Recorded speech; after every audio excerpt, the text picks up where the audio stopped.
Say o a.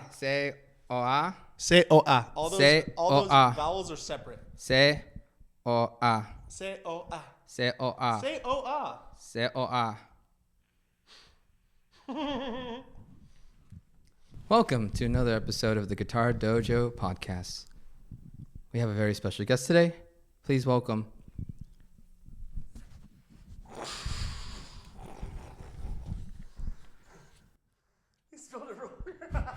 He spelled it wrong. Ponciano Seoane. Ponciano Seoane. Seoane. Yeah. Seoane. Yeah, man. So thank you so much for coming on the pod. Of course. Thanks for having me. Yeah, for I guess the At the Dojo. At the Dojo. Yes, shouts out to the Dojo. So for our first time listeners and the internet, can you describe your sound for us real quick? Like, what is your style? Sure. So, I would say my style is smooth singer-songwriter. I mean, it's very broad, but it's, people. I don't like to say soul because I feel like soul music has a very specific sound, but, just kind of like R&B-ish, kind of smooth. But then, I kind of write some songs kind of country-ish, but right now it's kind of smooth, really guitar-driven. It's just me and a guitar, but I'm coming out with some full band stuff that's going to be like heavily guitar driven, but some piano and stuff. It's kind of like singer-songwriter pop stuff. That's cool. I guess so singer-songwriter pop stuff. Okay, let's think about this. So vocally, because you're a vocal legend in my opinion. What are some of your influences when it comes to that style, you would say? Some of my influences, I feel like Alan Stone was one of the big ones when I first started playing. He was kind of popping off in his living room. He did that Unaware video, and I was like, I want to sing like that. So that kind of helped me kind of guide where I wanted to go with my tone. But after that, I really got into people like Mark Broussard, who's a little bit more gritty. He's from Louisiana, and he's more of a kind of soul blues kind of guy, but he's got a grit, but also a really smooth, just kind of but he really gives it his all. And that's what I feel like what I want to do when I sing, whether I'm trying to sing loud or yell or be smooth, I just want to put all my heart into it every single time. I got really serious. The passion. Yeah, the I know. passion. I see it. Wow. Okay, yeah. So, but yeah, Mark Broussard. Really, just any vocal. I loved Adele. I love cool, accessible, catchy things. It feels good, feel good music. Good music. I just want to sing along. Yeah, I mean, anthems, right? You got to write anthems. Anthems, yes, the perfect word. Those stadium anthems, right? That's what came here to party, baby. Pays the bills, yeah. Pays the bills. Yeah. What about guitar heroes? Do you have any guitar heroes that you really, really were like, yo, this guy gets it. This is it. No, honestly, I grew up playing saxophone, and so I was just mainly focused on that. I started playing guitar when I was 17, and I, admittedly, and this is going to sound very cringe, but my first person I listened to was John Mayer. That, I was like, oh, he's really good. Let's go, you know what man. I mean? Yeah. He's fire, and he's good, and he wrote catchy stuff. But I never really delved into all the best guitar players. You know what I mean? Or I just really when I played guitar, it was a tool that I could sing to. And then I just started over time. I got a looper and I just started soloing and just kind of mix up everything. What I played in high school and on saxophone, I still kind of think in that version of myself. So I feel like my lines are kind of horn driven, staccato, and just kind of I don't know. And they just match the vocal melody a lot of the time too. Yeah. That's cool.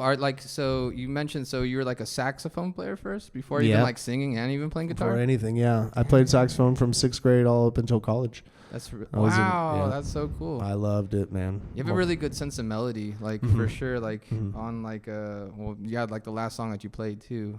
For us, that was "Don't Speed." My best, yeah. I'd rather go slow. And Mr. Melody. So you're saying that you're recording that song soon. It's going to be, I'm guessing, on an EP, an album? It's going to be on an EP. Yeah.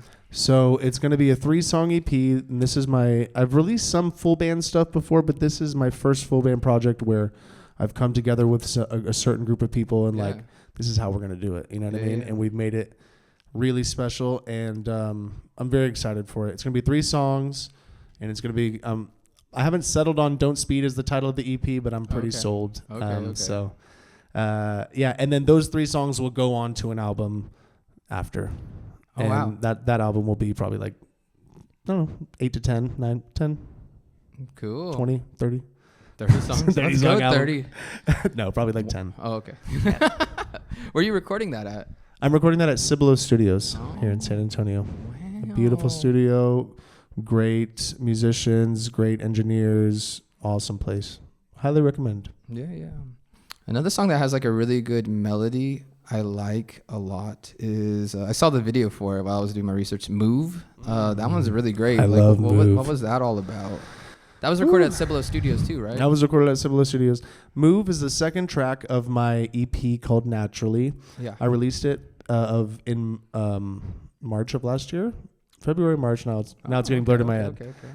It was a 5-song EP, and Move was about, oh man, what is it about? It's about a lot of things. I like to be vague in my songs for myself and for the listeners, so you can really apply it to a lot of different situations. But move means you got to go. You got to pick it up and do something about it, because it's not going to get any easier. And what kind of point are you trying to prove? Like every action, no matter how small, it just really, it all boils down to something big in the end. So try to move. Would you say like to be an active creative, you have to kind of like keep moving, like you have to keep like making stuff, or you have to like keep like, I heard that like how like creatives stay creative is they're always like creating problems that require like a creative solution. Do you do something like that? That's funny. I haven't heard it that way. It definitely feels like it hits me a little bit. But I feel like to be a creative, you have to you don't have to be always creating. I feel like it's natural to have slumps, but I feel like you have to always be willing to experience.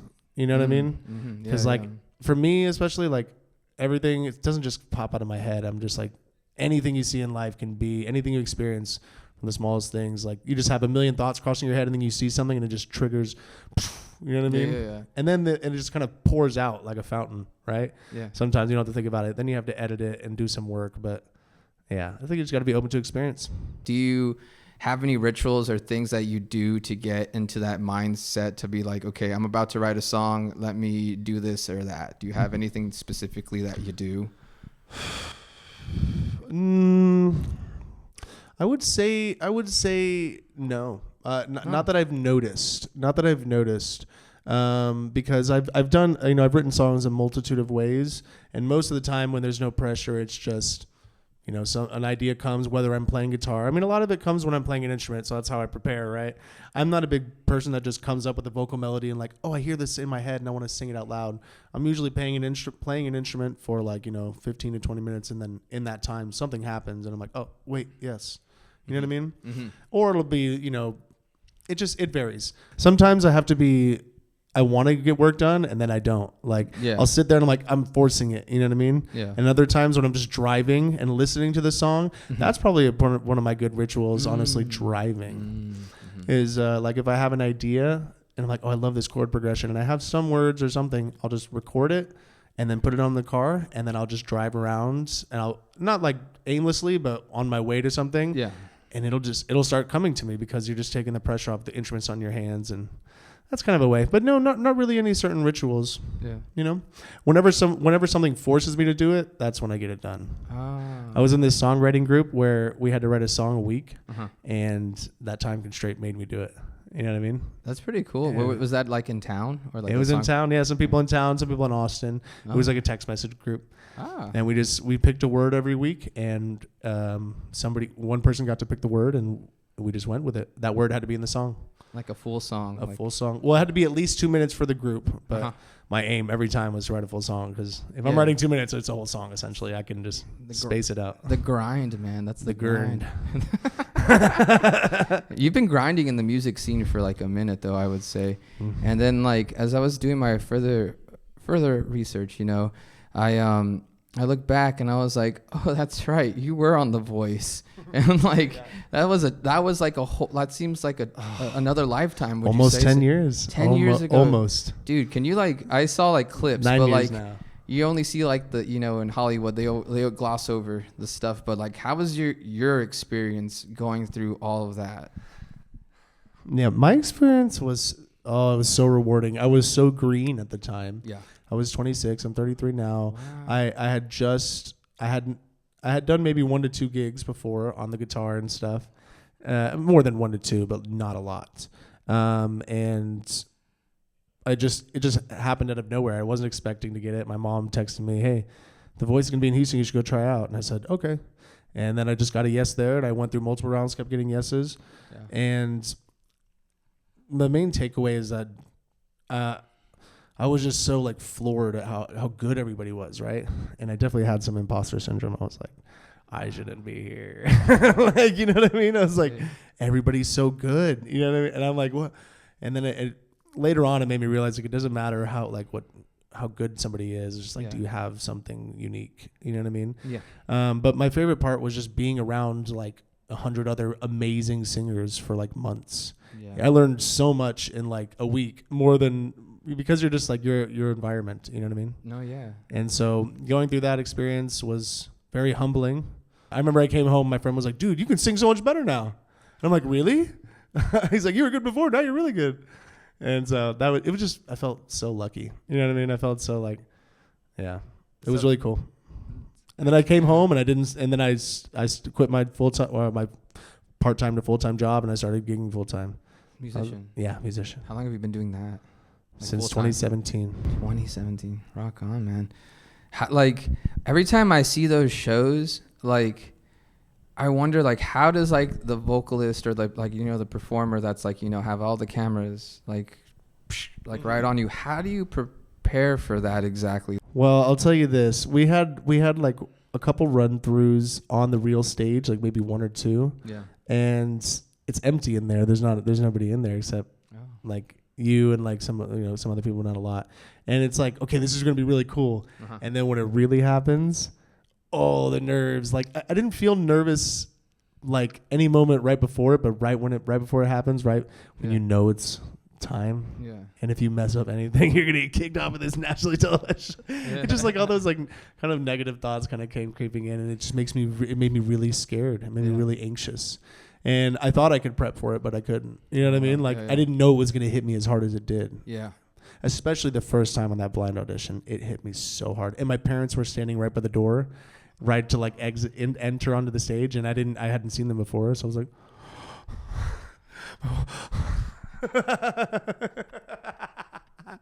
yeah, so I was really scared.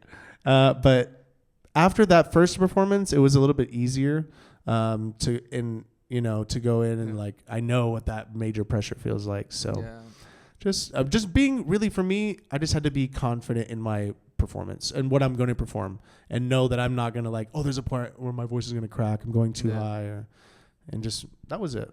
Just making sure you got your part down. And you can't really fix anything else. Can't help anything else. You got some distance too. Like, what was it like? Was it Adam and Miley chose you? Like Adam Levine and Miley Cyrus. They're like, yeet. I want that. They yeeted those buttons. Yeah, I was really surprised. I was so happy. I was like, That's so sick. My mom like almost took what's his name down. Who was the host? What's his name? Not Ryan Seacrest. Not Ryan Seacrest. He's that guy. He used to be on all the MTV shows. Carson Daly. Is that his name? Carson Daly, is that his name? Daly. Anyway, but she almost took him down. Nice. It was hilarious. I remember watching that. I was like, oh, wow, that's amazing. Your family was so excited. So excited. They just couldn't hide it. Yeah. You got far, though, right? I remember, like... decently far. I mean, I got past the blind audition. I won the next round after that. Yeah. And then I was booted off in the knockout round. Booted. They gave me the bootski. Wow. It's all right. Yeah. Everybody needs a swift kick in the butt sometimes. Yeah. I didn't want to leave. I was like, this is heaven. I just get to like live in a hotel and listen to great singers all day. Yeah. And you're out in like, what was it like? It was like in LA, right? Yeah, it was LA. Wow. Yeah. Everyone has like a different perspective about LA. Mm-hmm. And like a lot of people view like New York, LA, like those are like the places you need to be to do stuff. And as of recently, a lot's changed, like post pandemic and even the current situation we're living in now. I think the music scene everywhere. The industry itself is like changing greatly. Do you think that's important to go out to those places now, or do you think like being in a place like San Antonio, you can really like do something in the scene? What do you think about that? Yeah, I definitely don't think you need to go. I don't think you need to go out there. Yeah. No. Yeah. I mean, would it help? Maybe in multiple ways to like get it out of your brain that this is the only way. Because if you never go, you know, Yeah. if you're somebody that holds on to that idea, right? Mhm. If you're not, then absolutely no, just don't even think about it. Like I'm not saying no. There's no reason not to go see, but no, I mean, I think what I know to be true is that, you know, people are humans everywhere and people listen to music everywhere, you know? So it's not like if you're a playing musician, there's no reason for you to leave your home. I'm not saying there's no reason, but you better have a good one. You know what I mean? Yeah. You better have a really good one, because really, what do you need? You just got to find a gig, find people who want to listen to your music, and make I mean, if you want to get serious and like get people outside of your scope, for real, make content. Find people to make content with. That's one of my biggest battles right now, is making content and being consistent. Yeah. And making it good quality, and just knowing that you have to keep doing it. You know what I mean? No, yeah. Like, it's like you really nowadays you have to, as an artist, you have to be an entertainer, right? But you also have to, like, you're almost like you're selling a movie. Like, you have to like write a great song, have a good performance, and then do all these other things. And definitely that has some like pros and cons, because it can be exhausting, but at the same time, I think like you mentioned, like the songwriting, right? That kind of pressure, like I think in a way kind of hones your craft. It makes you kind of give a direction, you know? And I like that. Like, it's like, okay, you fly out all the way to like these different parts of the world to, you know, participate in this music scene, like LA, Seattle, California, whatever, you know, or just like in New York. And just even just having that chance of just being like, okay, I went out there and then I came back, and it allowed you to think differently, even though if that's not like the end result, being there, living there. It's like a stepping stone. And I think I think that's a good way to challenge your boundaries. Would you agree? Like, as a musician, you got to like challenge your boundaries a little bit to grow. Absolutely. Yeah, absolutely. And it just kind of reminds me of a story of this guy that I know. He's from New Zealand. Ooh. And he moved to Texas. And I knew him. I didn't know him personally, but I listened to his music while he lived in New Zealand, and I was such a big fan. And I was like, wow, this guy's amazing. Well, I got in contact with him. He said, I'm actually moving to Texas. I picked him up from the airport. He moved to Austin, stayed there for about a year doing solo stuff, like not even playing really like a lot of gigs, I think. Then he moved to like North Carolina, and he eventually ended up in North Carolina in this 3-piece band that's got like over 100,000 followers now. Yeah. And like in the middle of North Carolina, they got on like a big TV show, AGT, whatever.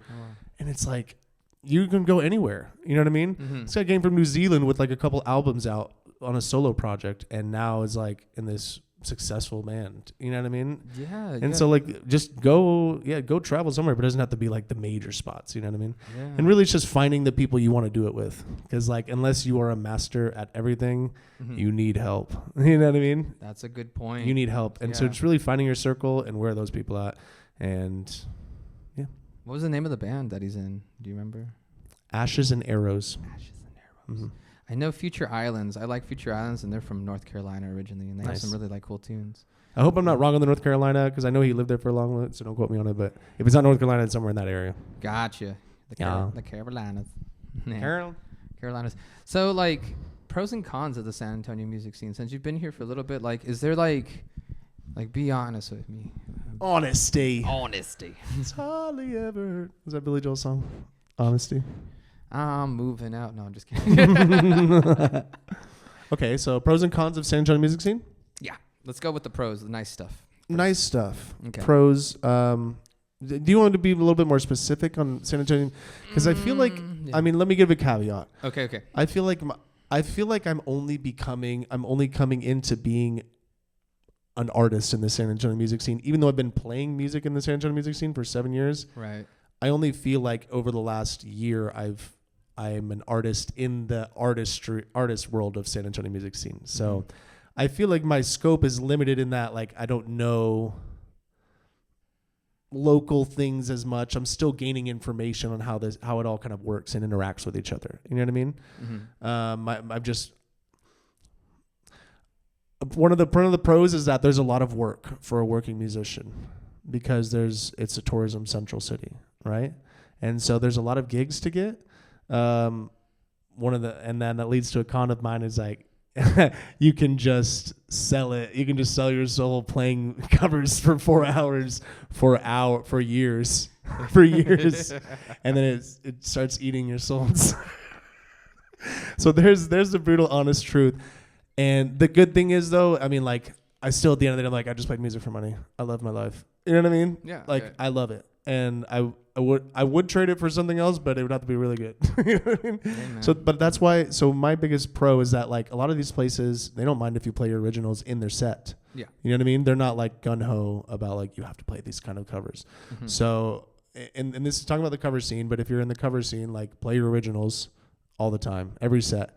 And apparently you can get paid to do that. Apparently on like BMI, I just learned you can like sign up for BMI, and every time you play your own original song, you can get paid for it. Hey. I don't know if that's true. Don't quote me on that either, but they told me it, and I'm looking into it. Hey. So that's good. But artistry wise, like in like the San Antonio original music scene, some of the pros are that there's a lot of cool different genres here. You know what I mean? Like, there's like exciting rock to like singer-songwriter stuff to I know some hip hop guys that are really great, and there's like MC Squared. MC like, Squared, like, you know what I mean? Or Q the Elevated, yeah. Q the Elevated, yeah. On both of those, and it's just like there's so much good.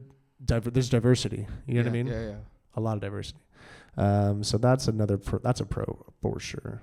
So like advice for those that are wanting to get into the music industry, what would you say to that? Like, what advice would you give those people that are trying? Advice, yeah, I would say go to shows first and foremost. That's what I took upon myself. I was like, if you want to get into the industry in whatever fashion, go watch people doing it, and then.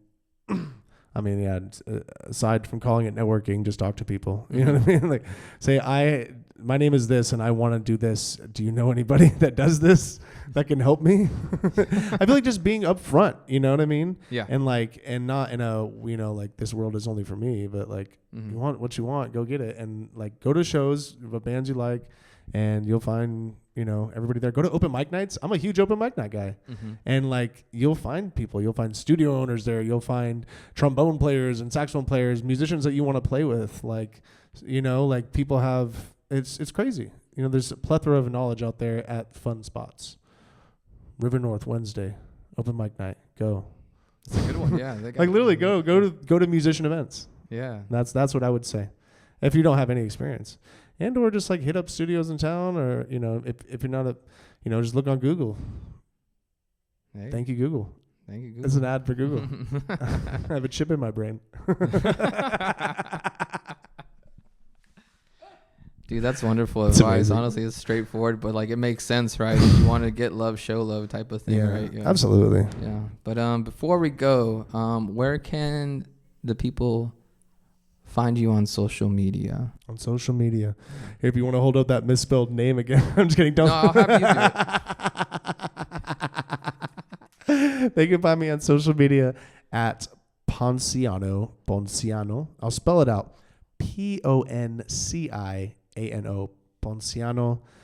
And then _ Seoane. You don't have to worry about that. Just type in Ponciano. It's going to come up. There's not a lot of those. It's just not happening. Type it in. Here at the Dojo.